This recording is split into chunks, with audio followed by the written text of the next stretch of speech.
اللہ کے مبارک نام سے تو بڑا مہربان، بہت زیادہ رحم کرنے والا ہے۔ اے ایمان والو، یا ایھا الذین آمنوا، یہ صرف ان صحابہ کے لیے یہ ایمان والے نہیں تھے،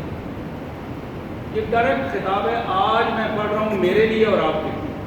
اللہ تعالیٰ مجھ سے مخاطب ہیں اور آپ سے مخاطب ہیں، اور ڈائریکٹ اللہ تعالیٰ بغیر کسی واسطے کے اپنے پیارے حبیب کے ذریعے ہم تک یہ پیغام پہنچا رہے ہیں اور ڈائریکٹ بات کر رہے ہیں۔ بات کو سمجھنے کی ضرورت ہے کہ اللہ نے ہم سے کیا بات کی ہے، کیا حکم دیا ہے، کیا ارشاد فرمایا ہے، اس کو ذرا دیکھنے کی ضرورت ہے۔ ارشاد یہ ہے کہ اے ایمان والو، قل ان کان آباؤکم و ابناؤکم، میرے رسول میرا پیغام ان میرے بندوں تک پہنچاؤ۔ قل کا مطلب ہے میرا پیغام میرے ان بندوں تک پہنچاؤ۔ اگر تمہیں اپنے باپ دادا، آباؤکم اپنے باپ دادا، و ابناؤکم اپنے بیٹے پوتے، اپنے آنے والی نسلیں اور پچھلی نسلیں، وَإِخْوَانُكُمْ اور تمہیں اپنے بھائی بہنیں، وَأَزْوَاجُكُمْ اور تمہیں اپنی بیویاں اور سسرالی رشتہ دار، وَعَشِيرَتُكُمْ تمہیں اپنی برادریاں، قبیلے اور گوتیں، یہ زیادہ پسند ہے۔ وَأَمْوَالٌ اقْتَرَفْتُمُوهَا اور تمہیں اس مال کی زیادہ فکر ہے جس کے کم ہونے کا تمہیں خطرہ ہے۔ وَتِجَارَةٌ تَخْشَوْنَ كَسَادَهَا اور تمہیں فکر ہے اس اپنی تجارت کی، اپنے ٹریڈ کی، اپنے مال و دولت کی، اپنی فیکٹری کی، اپنی جاگیر کی، جس کے مندہ پڑ جانے کا تمہیں خوف ہے۔ تَخْشَوْنَ كَسَادَهَا تم گھبرا رہے ہو کہ جب تم اللہ کے لیے نکلو گے تو وہ بندہ پڑ جائے گا، اس کی توجہ نہیں ہوگی میری اوپر۔ وَمَسَاكِنُ تَرْضَوْنَهَا وہ گھر جو تم نے بڑا پیسہ لگا کر بڑی خاص جگہ پر بنایا ہے اور اس پر جدید ترین خوبصورت سے خوبصورت وسائل لگا کر اس کو بنایا ہے، تَرْضَوْنَهَا جسے تم پسند کرتے ہو، اپنے گھر میں آ کر تمہیں سکون محسوس ہوتا ہے، یہ ساری چیزیں احب الیکم من اللہ ورسولہ وجہاد فی سبیلہ، تین چیزیں بتائیے۔ اگر تمہیں یہ ساری چیزیں اللہ سے زیادہ محبوب ہیں، ان کی اہمیت رسول اللہ سے زیادہ بن گئی ہے، اور اللہ کی راہ میں نکلنے سے زیادہ تم ان چیزوں میں مصروف ہو گئے ہو، فتربصوا تو پھر انتظار کرو، پھر ان ٹھنڈے گھروں میں بیٹھ کر انتظار کرو، پھر اپنی فیکٹریوں میں بیٹھ کر انتظار کرو، پھر اپنی خوشی غمی کے فنکشنوں میں، میرج ہالوں میں بیٹھ کر انتظار کرو، پھر اپنے بڑے بڑے ان اجتماعات میں جن میں برادریاں، قبیلے، وہ سارے، پھر وہاں انتظار، فتربصوا انتظار کرو، حتیٰ یاتی اللہ بامرہ اس وقت کا کہ اللہ تمہارے بارے میں فیصلہ کر دے۔ ان کے ساتھ کیا کرنا ہے؟ جنہیں اللہ کی بھی پرواہ نہیں ہے، ان کے ساتھ کیا کرنا ہے؟ جنہیں رسول اللہ کی پرواہ نہیں ہے، ان کے ساتھ ہم نے کیا کرنا ہے؟ جنہیں اللہ کے دین کے لیے باہر نکلنے کی پرواہ نہیں ہے، ان کے پاس وقت نہیں ہے۔ باقی سارے کاموں کے لیے وقت ہے، پلاننگ ہے، منصوبہ بندی ہے، لیکن اللہ کے لیے نہ کھڑا ہونے کا وقت ہے نہ باہر نکلنے کا وقت ہے۔ فتربصوا حتیٰ یاتی اللہ بامرہ، یہ جملے کہہ کر آخری جملہ اللہ نے جو فرمایا ہے، واللہ لا یہدی القوم الفاسقین، واللہ لا یہدی القوم الفاسقین، اللہ کبھی بھی فاسق لوگوں کو رہنمائی نہیں دیتا۔ ہدایت دی گئی۔ فاسق کون ہے؟ جو بے حس ہو گیا ہو، غیرت ایمانی ختم کر چکا ہو اپنے اندر سے، اس کو فاسق کہتے ہیں۔ جسے گناہ کرتے ہوئے، اللہ کی نافرمانی کرتے ہوئے کوئی شرم و حیا محسوس نہ ہو، بڑی جسارت کے ساتھ دین کے خلاف بات کر جاتا ہو، اللہ اور اللہ کے رسول کے خلاف بات کر جاتا ہو، وہاں جسارت دکھاتا ہو، انسانوں کے سامنے پیشانیاں ٹیکتا ہو، اللہ کے سامنے جسارتیں دکھاتا ہو، اس کو فاسق کہتے ہیں۔ واللہ لا یہدی القوم الفاسقین، اللہ فاسقوں کو کبھی رہنمائی نہیں دیتے، وہ ہمیشہ شیطان کی رہنمائی میں چلتے ہیں۔ دوسری آیہ مبارکہ جو میں نے تلاوت کی تھی، سورہ اسراء کی، بنی اسرائیل کی جو آیہ مبارکہ تھی، ان ھذا القرآن یہدی للتی ہی اقوم۔ لوگوں، یہ جو قرآن ہم نے تمہیں دیا ہے نا، یہ قرآن مجید چومنے چاٹنے کے لیے نہیں دیا، سر پر کچھویں اٹھانے کے لیے نہیں دیا، یہ قرآن مجید تمہیں اس لیے دیا ہے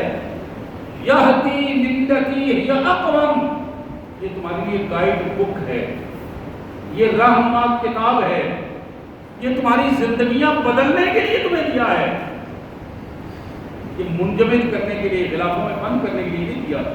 یہدی، یہ ہدایت دیتا ہے، رہنمائی دیتا ہے، یہدی للتی ہی اقوم، اس راستے کی طرف جو مضبوط ترین راستہ ہے۔ قرآن والے بن جاؤ گے تو پھر دنیا پہ راج کرو گے، قرآن والے بن کر نہیں کرو گے تو دنیا میں ذلیل و رسوا ہو جاؤ گے۔ یہی وہ ترجمہ ہے اس کا۔ میرے پیارے بھائیوں، آج امت مسلمہ کو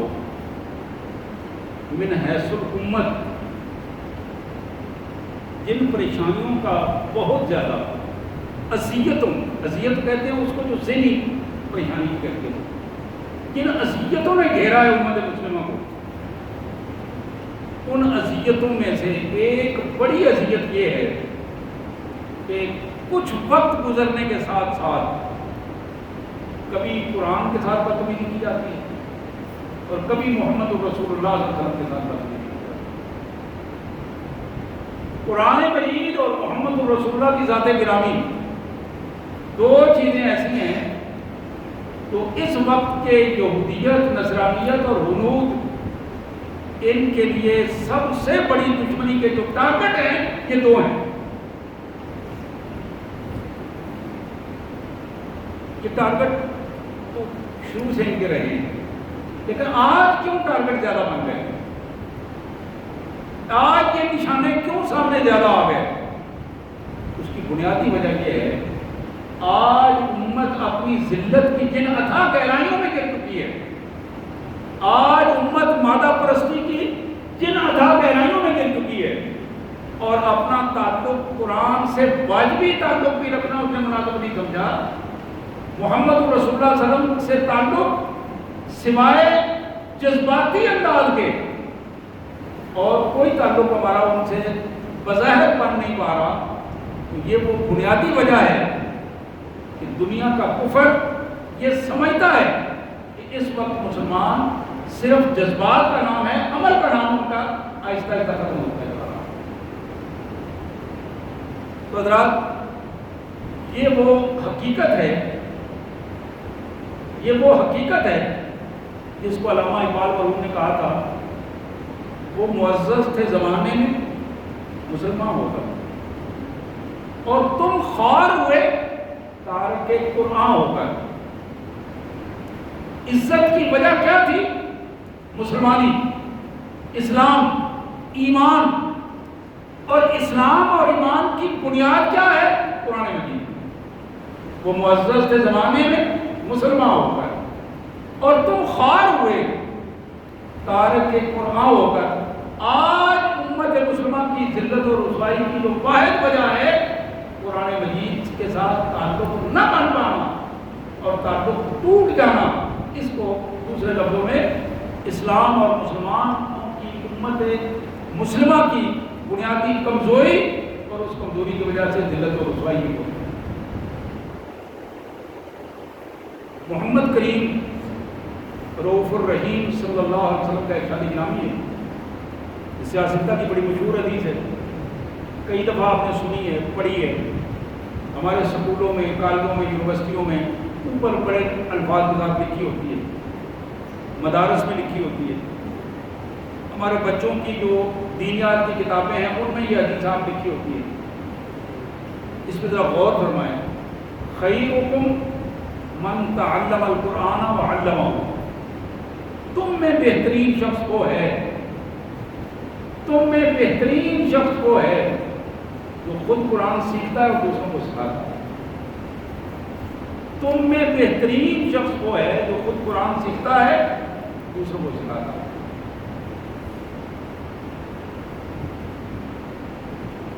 اب اس حدیث مبارک کو سامنے رکھیے اور پھر اپنا جائزہ لیجیے کہ آج ہم اپنے ماحول اور معاشرے میں قرآن مجید سکھانے والے فرد کی اہمیت ہمارے یہاں کتنی ہے، اور پھر اس شخص کی اہمیت کتنی ہے کہ اس کے پاس دولت زیادہ ہے، جس کے پاس دنیاوی دولت زیادہ ہے، دنیاوی مرتبہ زیادہ ہے، دنیاوی اعتبار سے وہ لوگوں کے ماحول میں جانا پہچانا جاتا ہے، اس کا احترام کتنا کیا جاتا ہے، اس کی بات کتنی سنی جاتی ہے، اس کی بات پر عمل کتنا کیا جاتا ہے، اور اس کی نسبت قرآن کی بات کتنی سنی جاتی ہے، عمل کتنا کیا جاتا ہے، اور قرآن والے کا احترام کتنا کیا جاتا ہے۔ خیرکم من تعلم القرآن وعلمہ، تم میں بہترین شخص وہ ہے جو خود قرآن سیکھتا ہے اور قرآن سکھاتا ہے۔ اور میرے پیارے بھائیوں، میری بہنوں، اس پہ ذرا غور کیجیے، احترام کی بات تو اپنی جگہ پہ تھی، یہ تو حکم تھا ہمارے لیے، اللہ کے رسول صلی اللہ علیہ وسلم کا حکم تھا، اللہ کا حکم تھا کہ قرآن سیکھو، اس حکم کو ہم نے کتنا پورا کیا؟ ہم اپنے چھوٹے بچے کو مسجد میں بھیجتے ہیں قرآن سیکھنے کے لیے، عمر گزر گئی ہے، 40 سال 50 سال 60 سال ہو گئی ہے، 70 سال ہو گئی ہے، 80 ہونے والی ہے، سیدھے طریقے سے ہم قرآن مجید پڑھ نہیں سکتے، الفاظ قرآن مجید کے سیدھے طریقے سے ہم پڑھ نہیں پاتے۔ ہماری ذاتی زندگی میں کہیں کوئی لیٹر ایسا آ جائے نا انگریزی میں لکھا ہو، حالانکہ انگریزی اب عام ہو گئی، وہ پرانا دور نہیں رہا، انگریزی میں لکھا ہوا لیٹر جو ہم انگریزی نہیں جانتے، 24 گھنٹے نکالنا بڑا مشکل ہو جاتا ہے اس کے پڑھے بغیر، اس کے سنے بغیر، مطلب جانے بغیر۔ بعض اوقات وہ کیا ہوتا ہے، کسی بینک کی طرف سے انگریزی میں لیٹر آ جاتا ہے کہ تمہیں اپنا اکاؤنٹ سیدھا کروانا ہے، کوئی مسئلہ ہے تو اس کے ہم سے رابطہ کر رہے ہیں، ہم آپ کے لیے خدمت گار ہیں، اس سے زیادہ کوئی بات نہیں ہوتی، لیکن ہم پریشان ہوتے ہیں، وہ لیٹر لے لے کے دوسرے کے پاس یار پہلے بات کرو، ذرا دیکھو اس میں کیا لکھا ہے۔ ہمیں فکر ہوتی ہے دو چیزوں کی کہ کہیں کوئی لینے دینے والا مسئلہ ہے تو اس میں ہم پیچھے نہ رہ جائیں، اور کہیں ایسا نہ ہو یہ لیٹر ہم نہ پڑھ پائیں تو کل پولیس والے آ جائیں وہ کہیں نہیں، یعنی دونوں صورتوں میں ہم خوف زدہ ہیں، لیکن ہمیں اللہ کا خوف نہیں ہے جس کے قبضہ قدرت میں میری جان ہے۔ ایک لمحے کا بھی مجھے اختیار نہیں ہے کہ میں ایک لمحہ بھی اپنی عمر میں بنا سکوں، ایک لمحہ۔ اور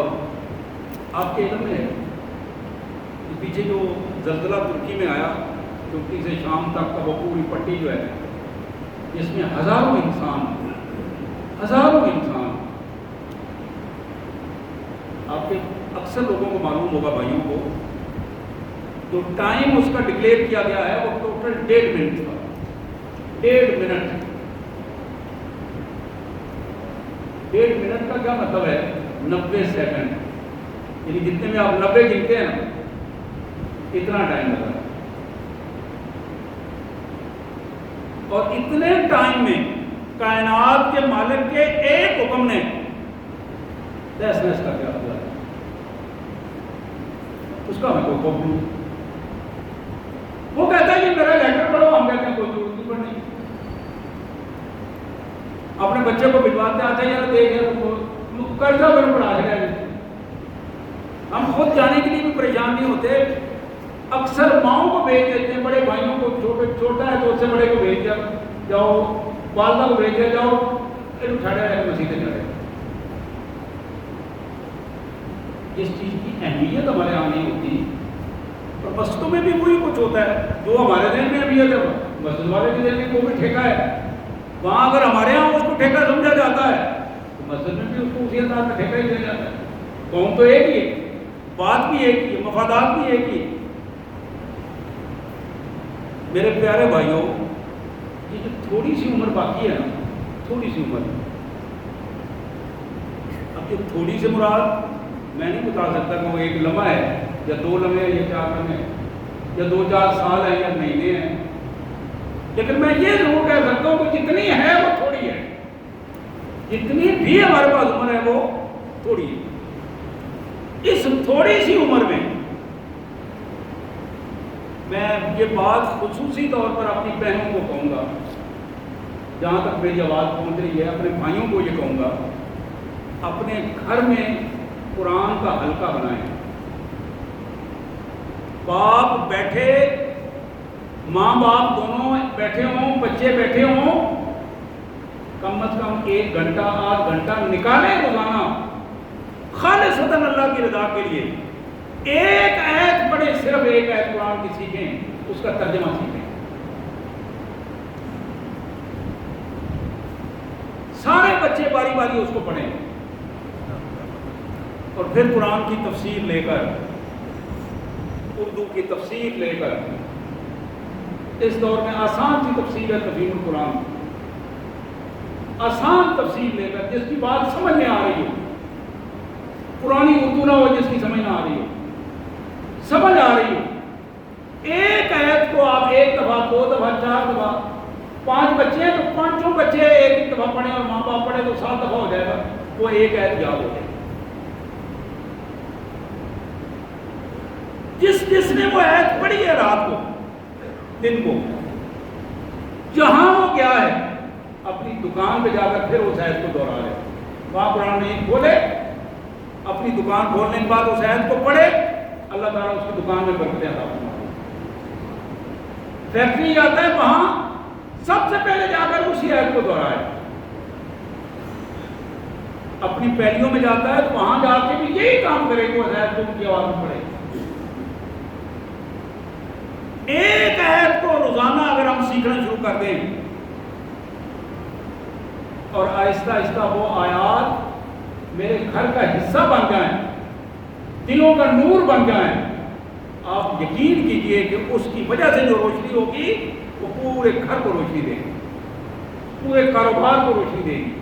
پڑھ تو ہم قرآن رہے ہوں گے لیکن برکت کاروبار میں ہو رہی ہوگی، لیکن کاروبار کر کے ہم قرآن نہیں پڑھیں گے، قرآن پڑھ کر ہم اس کی برکت کرو، لیکن کاروبار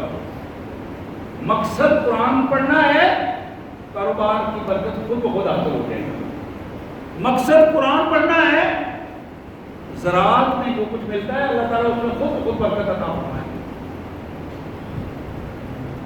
حدیث میں نے پڑھی تھی، خیرکم من تعلم القرآن وعلمہ، تم میں سب سے بہترین شخص وہ ہے جو قرآن سیکھتا ہے خود اور دوسروں کو سکھاتا ہے۔ میری درخواست ہے، میری عادت ہاتھ اٹھوانا یا اس طرح منہ سے کہلوانا نہیں ہوتا ہے، میری درخواست ہے دل ہی دل میں اپنے اللہ سے وعدہ کریں کہ یا اللہ آج کے بعد یہ قرآن ہمارے گھر کا نور بن جائے، ہمارے دلوں کا نور بنے، ہم ضرور اپنے گھر میں ایک آیت کم از کم سیکھیں گے، 2 سیکھ لیں، 3 سیکھ لیں۔ حضور صلی اللہ علیہ وسلم تشریف فرما دیں، محفل میں بیٹھے ہیں، بلکہ صحابی کہتے ہیں کہ صفحہ میں ہم بیٹھے تھے، آپ جانتے ہیں کہ صفحہ رسول اللہ صلی اللہ علیہ وسلم کے روضہ انور کے بالکل سامنے ایک ان دنوں میں کھڑا ہوتا تھا، آج اس کو صبح کو یونیورسٹی کہا جاتا ہے، اسلام کی پہلی یونیورسٹی جو محمد رسول اللہ صلی اللہ علیہ وسلم نے، جس کے بنانے والے اور خود ہی وہاں چانسلر بھی اور وائس چانسلر بھی خود ہی سب کچھ. صحابہ کہتے ہیں خرج علینا رسول اللہ صلی اللہ علیہ وسلم، نبی محترم صلی اللہ علیہ وسلم کا گھر ساتھ ہی تھا، آپ گھر سے تشریف لائے تو آپ نے پوچھا صحابی کہتے ہیں ہم سے پوچھا کہ تم نے کون بندہ یہ چاہتا ہے کہ صبح سویرے وہ نماز پڑھے، نماز پڑھ کے وادی بطحان میں چلا جائے. یہ بطحان منڈی تھی، ایسے ہی آپ یوں سمجھیں کہ آپ عروب سے باہر نکلیں سیالکوٹ روڈ کی طرف تو آگے بڑی منڈی لگ رہی ہے. عقیق اور بطحان دو بڑی منڈیاں تھیں. حضور نے فرمایا کہ وہ اپنے گھر سے نماز پڑھ کے مسجد سے نکلے سیدھا بطحان چلا جائے، 2-4 کلومیٹر کا فاصلہ تھا. وہاں جا کے 2 اونٹنیاں یا اونٹ ایسے لائے جو بڑے قیمتی ایسے اونٹنیاں جو بڑی قیمتی اونٹنیاں ہوں، بغیر چوری کیے ہوئے، بغیر کسی کا نقصان کیے ہوئے، بغیر کسی سے ڈاکہ مارے ہوئے، چھینے ہوئے، اللہ تعالیٰ اس کو 2 اونٹنیاں عطا کر دیں. تو صحابہ سے پوچھا کون چاہتا ہے؟ صحابی کہتے ہیں ہم نے سب نے ہاتھ کھڑا کر دیا، یا رسول اللہ ہمیں 2 اونٹنیاں چاہیے، ہم چاہتے ہیں. حضور نے فرمایا خدا کی قسم 2 شخص تم میں سے صبح کی نماز کے بعد ایک آیت قرآن مجید کی تلاوت کرتا ہے، اس کو سیکھتا ہے، اس کا ترجمہ ٹھیک سیکھتا ہے، تشریح سیکھ لیتا ہے، میرے آقا نے فرمایا یوں سمجھو کہ بطحان سے ایک اونٹنی اس کو مفت لے کے دی. 2 سیکھتا ہے تو 2 اونٹنیاں ملیں گی، 3 سیکھتا ہے آپ بتایا تو 3 ملیں گی، اگر 4 سیکھتا ہے تو 4 اونٹنیاں ملیں گی. 4 تک کی فکر آپ نے فرمایا. اس کا مطلب یہ ہے 1 سے لے کر 4 آیات تک جو بندہ روزانہ سیکھ لیتا ہے، ایک ایسے شروع کرتا ہے، اس طرح 2 بنا لیتا ہے، 3 کرتا ہے، اللہ تبارک و تعالیٰ اس کے رزق میں اتنی برکت کر دے گا، اس کے رزق میں اتنی برکت کرے گا، اس کے رزق گھر میں رزق میں وافر مقدار میں حلال رزق ہوگا اور برکت ہی برکت اللہ تعالیٰ عطا فرما دے گی. اونٹنیوں کی مثال آپ نے اس طرح دی، جس رزق کے لیے ہم مارے پھر رہے ہوتے ہیں، پلان بنا رہے ہوتے ہیں، سفر کر رہے ہوتے ہیں، مشکلات کا شکار ہوتے ہیں، اپنی شخصیت کو ڈیمیج کر دیتے ہیں، اپنی حیثیت کو اس میں لگا دیتے ہیں. میرے پیارے بھائیوں، محمد کریم صلی اللہ علیہ وسلم نے اس رزق کے حصول کے لیے، اس میں برکات کے لیے جو نسخہ ہمیں بتایا ہے، آپ اس نسخے کو غور کیجیے. قرآن سیکھو گے اخلاص کے ساتھ قرآن سیکھو، جتنا زیادہ تم اخلاص کے ساتھ سیکھو گے. بات بھائی سمجھ لیجیے رہا ہوں تو میں پورا ہو گیا، میں اب کیا سیکھوں، میں پورا ہو گیا ہوں، اب میں کیا سیکھوں گا، اب تو بات یاد ہی نہیں رہتی، تو پہلی تھی وہ بھی بھول جاتی. میرے بھائی جتنی زیادہ عمر میں آپ کو جس وقت بھی احساس ہو گیا ہے، آپ اللہ کے حضور آگے جھک جائیں، اللہ کے کلام کے ساتھ وابستی کریں، اللہ تبارک و تعالیٰ اسی وقت برکتیں آپ کے نام کرتے ہیں. ایک دوسری حدیث تو محمد کریم صلی اللہ علیہ وسلم نے فرمایا الماہر بالقرآن، جو شخص قرآن مجید کا ماہر بن جاتا ہے، یعنی الفاظ صحیح پڑھتا ہے، ترجمہ آ جاتا ہے، تشریحات کا اسے پتہ چل جاتا ہے، الماہر بالقرآن، اللہ تعالیٰ اس بندے کا انجام عرش پر قرآن مجید لکھنے والے فرشتے ہیں ان کے ساتھ کرے گا. اللہ تعالیٰ ان کے ساتھ ان کا انجام کرے گا. یہ معمولی بات نہیں ہے جو میں نے کر دی ہے، عرش عظیم کے فرشتوں کے ساتھ جنہوں نے عرش اٹھایا ہوا ہے، جو وہاں قرآن مجید کی حفاظت کر رہے ہیں، قرآن مجید لکھ رہے ہیں. اور پھر فرمایا وہ بندہ جو قرآن مجید پڑھنے کی کوشش کرتا ہے، الفاظ زبان پر نہیں چڑھتے، وہ بار بار قاری صاحب کے پاس آتا ہے، بار بار پوچھتا ہے، آپس سے پوچھتا ہے، کسی کو پوچھتا ہے بیٹا ادھر آؤ مجھے یہ لفظ بتاؤ، وہ لفظ اسے بتاتے ہیں، وہ ایک ایک لفظ کو 100 دفعہ کہتا ہے، لفظ یاد ہو جاتا ہے، پھر کبھی یاد ہو جاتا ہے، کبھی پھر بھول جاتا ہے، اگلے دن پھر بھول جاتا ہے، پھر شروع کر دیتا ہے۔ حضور نے فرمایا وہ شاق نہ گئی، سیکھنا اس کے لیے مشکل ہے۔ میرے آقا نے فرمایا لہو اجران، اللہ اس کو 2 اجر عطا کرے گا، اللہ اس کو 2 اجر عطا کرے گا، ایک قرآن سیکھنے کا اجر اور ایک اس مشکل طریقے سے سیکھنے کا اجر، کہ سیکھا نہیں جاتا اس کے باوجود وہ سیکھتا ہے۔ اسی طرح میں بہنوں سے کہوں گا، اپنے بچوں کو موبائلوں پر لگانے کی بجائے، گالی گلوچ سکھانے کی بجائے، ادھر ادھر کے ٹوٹکے سکھانے کی بجائے قرآن مجید کی صورتیں یاد کروائیں۔ یقین کیجیے آج کل تو آسانی کے ساتھ یہ باتیں سامنے آ رہی ہیں، چھوٹے چھوٹے بچے قرآن مجید کا اچھا خاصا حصہ یاد کر چکے ہیں۔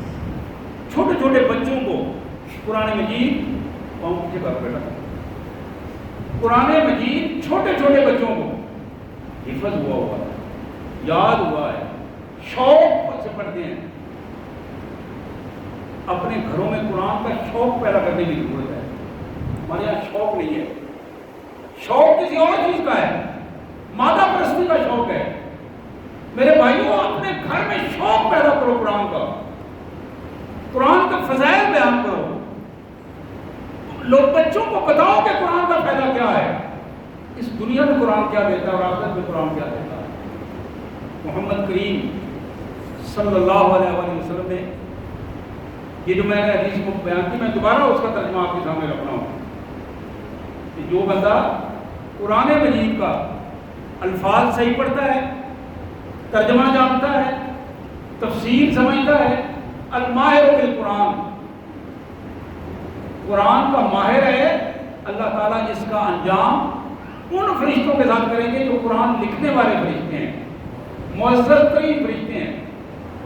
اور پھر فرمایا کہ وہ بندہ جو قرآن سیکھتا ہے وہ یتتاتا، بڑی مشکل سے اڑکن سے اڑ کر وہ پڑھتا ہے، علیہ شاق، اس پر بڑا مشکل ہے قرآن سیکھنا، لہو اجران، اللہ تعالیٰ اس کو 2 اجر عطا فرمائے، 2 اجر عطا فرمائے۔ اب ذرا غور کیجیے، مرض الموت ہو،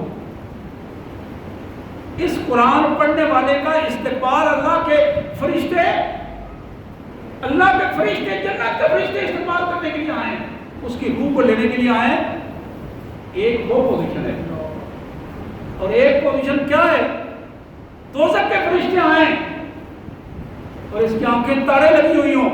اور یہ کہاں رہا ہو، خوف زدہ ہو کہ اب پتہ نہیں میرے ساتھ کیا ہوگا، مر جائیں گے، پتہ نہیں کیا ہوگا۔ یہ دونوں حالتیں ہم دیکھتے رہتے ہیں، اپنے گھروں میں دیکھتے رہتے ہیں۔ وہ کیفیت، اس کے لیے تیار رہیں۔ مجھے بھی مرنا ہے اور آپ کو بھی مرنا ہے، میری بہنوں نے بھی اس دنیا سے جانا ہے، مرنے سے پہلے تیار رہیں، بجائے اس کے کہ ہم خوف زدہ ہوں فرشتوں کو دیکھ کر، ہماری آنکھیں تارے لگی ہوئی ہوں، ہم پریشانی کے عالم میں ہوں۔ اقبال نے کہا تھا، نشان مرد مومن کا تو گویم، جو مرد آیت تبسم بر لب ہوس۔ میں تمہیں مومن کے مرنے کی کیفیت کا علامت بتاؤں۔ اقبال نے کہا میں بتاؤں کہ مومن کی موت کیسے ہوتی ہے، جب اس پر موت آتی ہے تو اس کے چہرے پہ مسکراہٹ آ جاتی ہے۔ نشان مرد مومن کا تو گویم، جو مرد آیا تبسم بر لب ہوس۔ اس مسکراہٹ کو بنانے کی فکر کیجیے، اور وہ مسکراہٹ اس قرآن کے سے بنے، اس قرآن سے بنے۔ قرآن مجید کو جتنا زیادہ ہم سینے سے لگائیں گے، ہم کیا کرتے ہیں، قرآن مجید عدالت میں رکھا ہوا ہے کہ کیا نہیں پڑھا ہوتا، قرآن کس کے لیے پڑھا ہوتا ہے، جو مدعی آتا ہے، ملزم آتا ہے، اس کے لیے وہ قرآن مجید تو اس کے ہاتھ میں دو رہا ہے جس نے فیصلہ کرنا ہے،